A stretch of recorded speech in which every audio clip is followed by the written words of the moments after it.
So hello guys, welcome back to you फिल्मी। तो दोस्तों, आज की इस वीडियो के अंदर हम ऐसे रोमांटिक मूवी की स्टोरी की बात करेंगे जिसमें भर भर के हॉट एंड सेक्सी सीन देखने को मिलेंगे।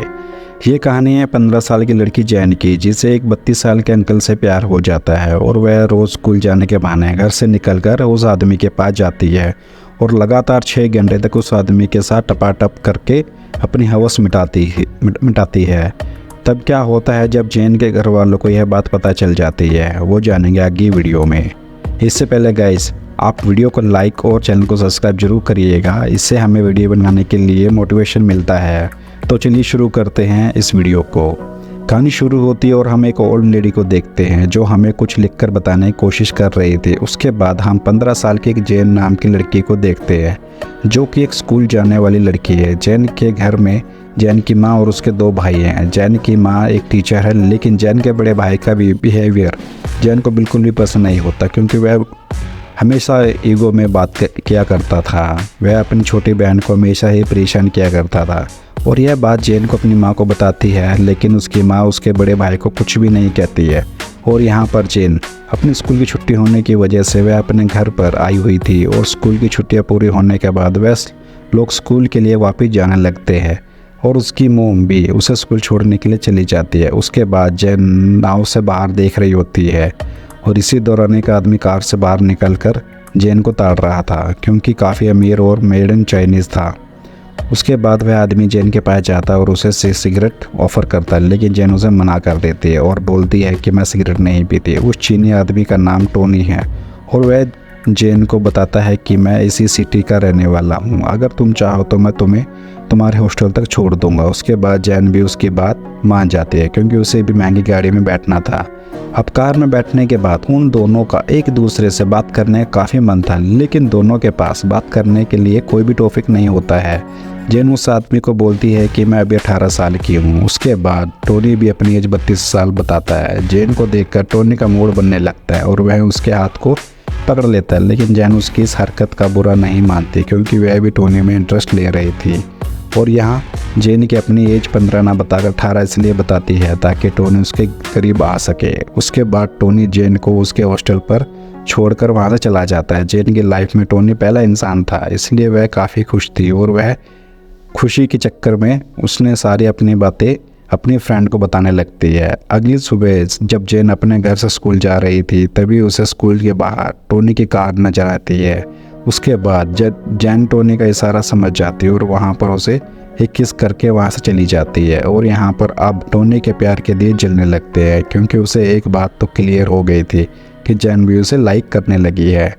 शाम को जैन के स्कूल की छुट्टी होने के बाद जैन टोनी को ढूंढने लगता है, लेकिन टोनी वहाँ पर नहीं होता है। अगले दिन स्कूल की छुट्टी होने के बाद जैन अपने फ्रेंड के साथ डांस प्रैक्टिस कर रही थी, तब उसे बाहर टोनी की कार नजर आती है और वहाँ से टोनी की कार में बैठकर चली जाती है। अब टोनी उसे जन्नत की सैर कराने के लिए एक ओयो में लेकर जाता है और वह जैन से कहता है ये तुम्हारे जैसे पढ़ने वाले बच्चों के लिए एक लॉज है। वहाँ की चीज़ों को देखकर जैन को ये सब अच्छे से समझ आ जाता है कि ये कोई लॉज नहीं है, बल्कि ये ओयो रूम है जहाँ टोनी उसकी बाद खेल देगा। जैन की एज को लेकर काफ़ी ज़्यादा कंफ्यूज रहता है, क्योंकि जैन की एज उसकी एज काफ़ी ज़्यादा कम थी, इसलिए टोनी उसे अपने घर पर जाने के लिए कहता है। जैन उसे कहती है मुझे पता है कि तुम मेरे साथ क्या सब करना चाहते हो और मैं भी चाहती हूँ कि तुम मेरे साथ वो सब करो जो ओयो में किया जाता है। उसके बाद क्या था, टोनी को तो जैसे घोड़ी की सवारी करने का मौका मिल गया और वो दोनों जोरों शोरों से उस सवारी का पूरा मज़ा लेते हैं।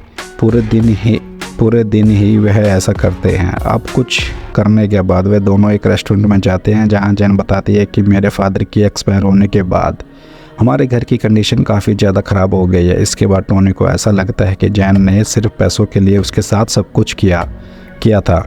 उसके बाद जैन कहती है कि मैं एक राइटर बनना चाहती हूँ और अपनी फैमिली की सारी समस्याओं को दूर करना चाहती हूँ। यह सुनकर टोनी से बोलता है कि क्या मैं तुम्हारी कोई मदद कर सकता हूँ, लेकिन जैन उसे साफ साफ मना कर देती है। फिर टोनी उसे कहता है कि हमारी चाइनीज़ में एक असूल है कि मैं एक चीनी हूँ और मेरी शादी भी एक चीनी से ही होगी, इसलिए मैं तुमसे शादी नहीं कर सकता। इसलिए जैन भी उसको अपने आप को गुड फील कराने के लिए उसे बोल देती है कि मैं भी तुमसे शादी नहीं करना चाहती और ये एक सुनहरा पल है जो मैं तुम्हारे साथ जी रही हूँ। लेकिन रात को जैन काफ़ी ज़्यादा उदास होती है, क्योंकि जैन को टोनी से सच्चे वाला प्यार हो जाता है। लेकिन अब जैन टोनी से अपने प्यार के बारे में नहीं बता सकती और अगले दिन से जैन स्कूल जाने के बहाने टोनी के साथ ओयो रूम में जाकर ज़िंदगी के मज़े उठाने लगती है।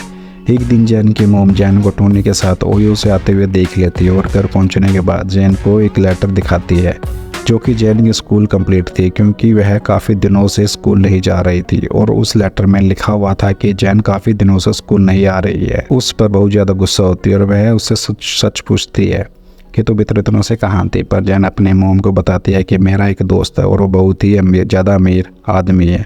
यह सुनने के बाद उसे घर वाले भी उसे कुछ नहीं बोलते और इसी से हमें पता चलता है कि जैन के घर वाले काफ़ी लालची है। अगले दिन जैन अपनी फैमिली को टोनी से मिलवाने के लिए ले जाती है, जहां टोनी उसकी फैमिली से बात करने की कोशिश करता है, लेकिन उन्हें टोनी की बातों से कोई मतलब नहीं होता और सारे लोग खाने के पीछे पड़े हुए थे। उन लोगों को सिर्फ टोनी का फोकट का खाना से मतलब था।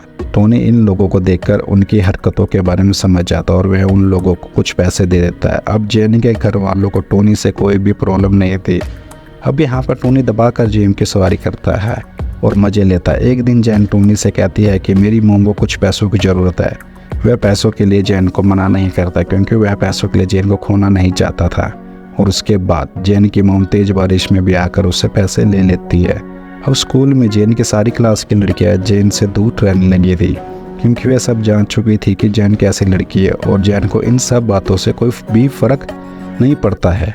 और उसके बाद जैन टोनी को कहती है कि उसे आगे की पढ़ाई के लिए फ्रांस जाना होगा। उसके बाद टोनी अपनी माँ की दी हुई डायमंड की रिंग जैन को दे देता है ताकि इसी बहाने वह टोनी को याद रख सके। उसके बाद टोनी अपने फादर के पास जाकर कहता है कि वह जैन से बहुत प्यार करता है और उससे शादी करना चाहता है, लेकिन उसके फादर उसे साफ साफ मना कर देते हैं। उसके बाद टोनी यह सब बात जैन को बताता है और कहता है कि हम दोनों भागकर शादी कर लेते हैं, लेकिन जैन ऐसा करने से उसे साफ मना कर देती है क्योंकि उसे लगता है कि अगर वह भागकर शादी करेंगे तो उसके फादर उसे जायदाद से बेदखल कर देंगे। उसके बाद जब जैन घर आती है तब उसकी मोम उसके हाथ में वह महंगी डायमंड की रिंग देखती है और कहती है कि तू इतनी महंगी रिंग कहाँ से लेके आई, और उसे उस रिंग को ले लेती है। अगले दिन जैन का खड़ूस भाई किसी काम से बाहर जा रहा था जिसे देखने के बाद दोनों भाई बहन काफ़ी खुश होते हैं क्योंकि इसका बड़ा भाई एक नंबर का चूतिया था और इन लोगों को बहुत ही परेशान किया करता था। उसके बाद जैन टोनी से मिलने उसके पास जाती है क्योंकि वो काफ़ी ज़्यादा परेशान था क्योंकि कुछ दिनों बाद उसकी शादी होने वाली। तभी जैन ने उससे कहती है कि जब तक तुम्हारी शादी नहीं हो जाती तुम रोज़ जी भर के मेरी सवारी कर सकते हो। और यहाँ पर टोनी फिर भी रोता रहता है। अब यहाँ पर जैन अपने आगे की पढ़ाई करने के लिए फ्रांस जाने की पूरी तैयारी कर रखी थी, जिसके बाद जैन की मम्मी कहती है कि हमें फ्रांस जाने के लिए हमारी पूरी मदद टोनी ने करी है। जिसके बाद जैन टोनी से मिलने के लिए जाती है और पूरा दिन इंतजार करने के बाद भी टोनी उसके घर पर नहीं आता और फ्रांस जाते समय उसे टोनी की कार नजर आती है, जिसे देख उसे ऐसा लगता है कि टोनी उसे मिलने के लिए आया, लेकिन टोनी वहाँ पर नहीं आता। इसके बाद जैन बहुत ज़्यादा रोने लगती है। अब यहाँ मैं आपको बता दूँगी कहानी की शुरुआत में आपने जिस ओल्ड लेडी को देखा था जो लिखकर कुछ हमें बताने की कोशिश कर रही थी, वह असल में जैन ही थी। वह सारी कहानी लिखकर हमें बता रही थी जो टोनी के इंतजार में बूढ़ी हो चुकी है। और इस दौरान उस टोनी का कॉल आता है और वह उसे कहता है कि मैं शादी के बाद भी तुमसे ही प्यार करता हूँ और मरते दम तक सिर्फ तुमसे ही प्यार करता रहूँगा। अब जितना कुछ अब तक आपने देखा है ये ओल्ड जैन ही बता रही होती है। और इसी के साथ मूवी का एंड हो जाता है। मूवी अच्छी लगी हो तो लाइक ज़रूर करें और मेरे साथ जुड़ने के लिए चैनल को सब्सक्राइब करना ना भूलें। Thank you so much for watching this video.